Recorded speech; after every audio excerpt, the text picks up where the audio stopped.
자, 이번 시간은 법인의 불법행위 능력, 그 앞에 우리 권리 능력, 행위 능력도 나오는 내용들이 있는데 불법행위 능력이 많이 출제되니까 바로 일로 옵니다. 근데 이거는 이런 얘기예요. 법인은 손해배상 책임을 져야 돼. 언제? 이사 기타 대표자가 직무에 관하여 불법행위를 저지르면, 이런 뜻이죠.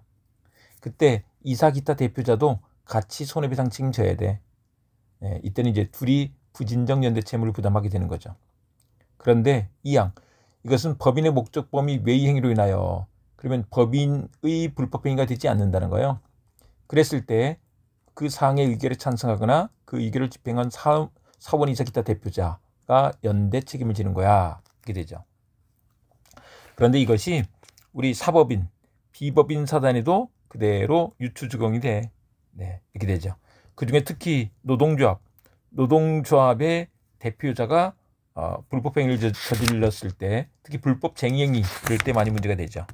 그래서 많이 출제가 됐었고, 페이지를 바꿔서 보시면, 근데 좀 더 확대해서 노동조합의 간부들이 불법쟁의행위를 했을 때, 이때도 제35조 제1항의 유추 적용에 의해서 노동조합이 손해배상 책임을 진다. 근데 간부들도 물론 같이 책임을 지는 거죠. 그 다음에 이번에 제 750조의 특칙 그랬는데, 우리 이제 이걸 구조를 생각해 보면 750조는 이게 자연인을 전제로 한 거예요. 근데 이제 35조는 법인은 35조 1항에 의해서 불법행위 책임을 지는 거죠.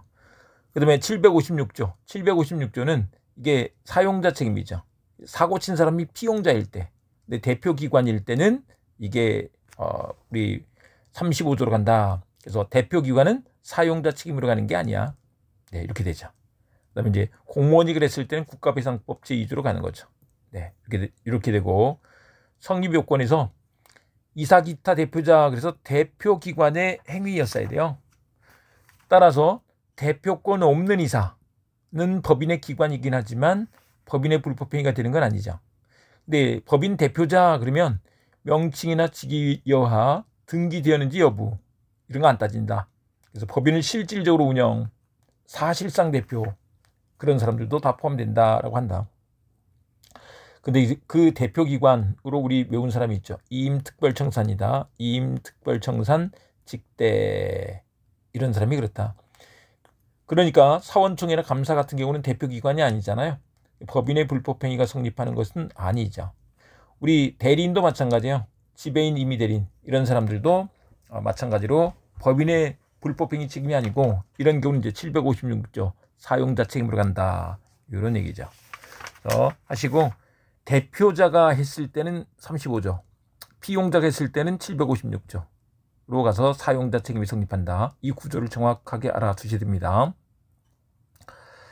그 다음에 이제 직무에 관한 행위인데, 그 직무에 관한 행위를 판단할 때 외형 이론에 따라서 판단한다는 거예요. 그러니까 대표기관의 직무 집행 그 자체면 말할 필요가 없는데, 사회관념상 결연성 있는 행위.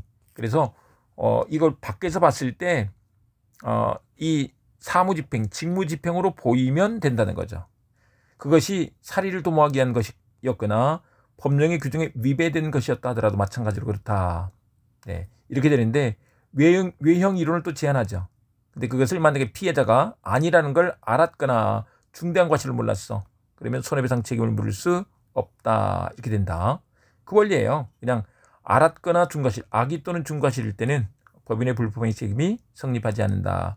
우리 사리를 도모하기 위한 거, 이건 대표권 남용이죠. 대표권 남용이 돼도 법인의 불법행위 책임이 되는 게 맞는데, 악의 또는 중과실이면 아니다. 그리고 이것은 일반 불법행위 요건을 갖춰야 돼. 일반 불법행위. 그래서 750조에 대한 특별 규정이기 때문에 일반 불법행위 요건을 갖춰야 된다, 이렇게 말한다. 그 다음에 이제 효과에서 법인의 불법행위가 성립하는 경우인 때 법인이 손해배상 책임을 지는 거죠. 그리고 손해배상할 때 일반 원칙이 그대로 다 적용돼요. 그래서 되겠고, 그때 이제 법인 자신이 책임지고 면책되는 게 아니죠. 그리고 대표기관도 손해배상 책임을 지죠. 그리고 이제 법인과 그 기관이 부진정 연대 채무를 부담한다라고 합니다. 부진정 연대 채무는 나도 이제 우리 채권법에서 또 보시면 돼요. 근데 그걸 만약에 이제 갚았어, 그러면 구상권을 행사할 수 있게 되죠. 네, 이렇게 해서 보시면 되겠고, 그다음에 이제 법인의 불법행위가 성립하지 않는 경우, 법인의 불법행위가 되지 않을 때, 그때는 어떻게 하느냐?